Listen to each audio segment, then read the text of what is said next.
Our workshop facilitator today is a psychosynthesis practitioner and instructor, a coach, and creator of the 7 Pillars of Permission and the Permission Place for Women. Constantly curious about human nature, she's had a career in advertising, government, founding a telehealth app, and now is the fearless leader of her platform for women, facilitating retreats, workshops like this one, and one-to-one work with brave individuals and innovative organizations. Please welcome Megan Kuhn. Woo! And she looks fabulous.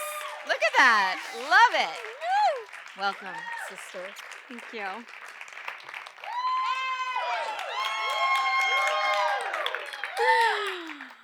Oh, it's so good to be here right now with all of you. Wow. Woo, shoes. I know we've talked a lot about it, but it will never get tired to me to talk about COVID, especially those early days. Do you remember how weird that was, right? And I remember going to the store for the first time, and I created my own hazmat suit. I mean, I was top to bottom. I had the sunglasses on, like someone was gonna spit in my eye or something. I had a hat on, the whole thing. I had pink gloves, standing there. I was by the door, and there's this picture that my husband was "You're ridiculous." Took a picture of me. I'm like this, and I go into the store, and I'm almost kind of ready for a fight. And I walk into this grocery store where I've been getting groceries for my whole family this whole time. And I walk in ready for the fight. And I walk in, I'm ready to get to that TP section because you know what? My bum and my family's bum is way more important than yours, Nancy. And I go in there and I realize this decorum has changed completely. Where it was I would lean over and say, "Excuse me," and get the ketchup, and now someone's moving away, and we're all kind of treating each other like contagions. And at the time I was living in Naples, and if you have never been to Naples, Florida, not Italy, Florida, it's filled with really happy, retired people from the Midwest. And so normally it's "Oh, I love your hair. Your kids are cute, so cute." What? There was no conversation happening. And not only were we fighting over teepee, toilet paper, but we were seeming to have this weird dance of is this 6 feet away? I'm not sure. Is that 6? No one really knew the new decorum inside of this world of contagion. It wasn't until a couple months later, it wasn't until there was another outbreak in Africa of a disease. Listen, don't worry. It was a long time ago. And this particular outbreak of contagiousness, there were school children that started laughing spontaneously for no reason. And so other people heard them laughing, and they came around and they said, "What are you laughing about?" And they were laughing so hard they couldn't even answer. And those people started laughing. The rest of the school came around. They started laughing. The small village came around. "What the heck is going on at the school?" They started laughing. The whole village started laughing. It spread to the next village. It spread to the next village until it went across the entire country, until it actually even went to another country. So this was across Tanzania and Uganda. Now, they called this a disease. The scientists and the psychologists, they came and they said, "Well, something is clearly very wrong."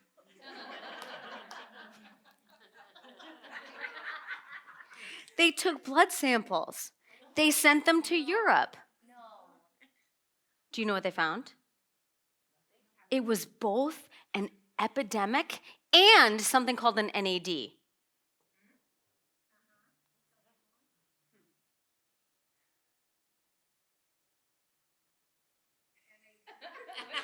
Nothing absolutely detectable.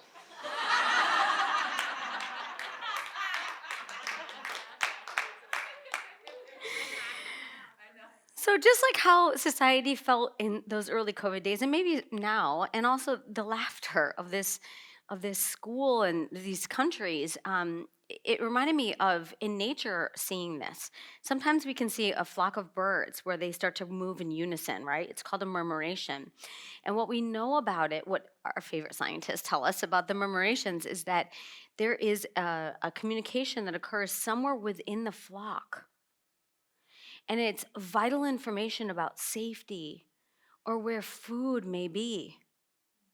And it starts somewhere and then it spreads through the flock like a wave. Now, we sort of work in this own way, right? We, as people, as friends, as family, as organizations, as a society, move in a wave, a communication, a pattern that has to do with proximity.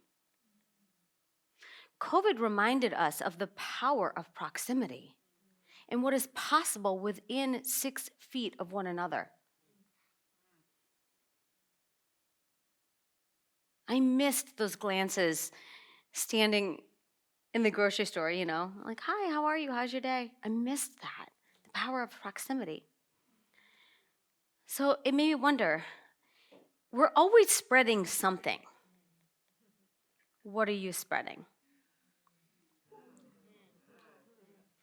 Is it fear? Is it gossip? Is it separation? Or is it hope? Is it joy? Is it laughter? Is it connectedness? Is it a smile to the person in line next to you at the store? So I ask you, if you had to spread something on purpose, what would it be? Here at the Permission Place, we talk a lot about consciously becoming who we are. And so I know that you're here this weekend to talk about exactly that. And that you've already taken your permission prescription to figure out what part is clamoring inside of you to come out. And we're going to do exactly that. We're going to ignite the contagion of your choice.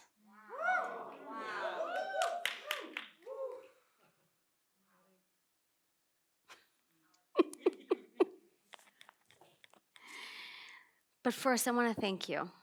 I want to thank you for being here. I want to thank you for listening. And I want to thank you for being people who are choosing to spread a conscious contagion. Because our flock matters. Our laughter matters. Our proximity is powerful. You are powerful to choose what to spread, the choice of your contagion. Let's get started.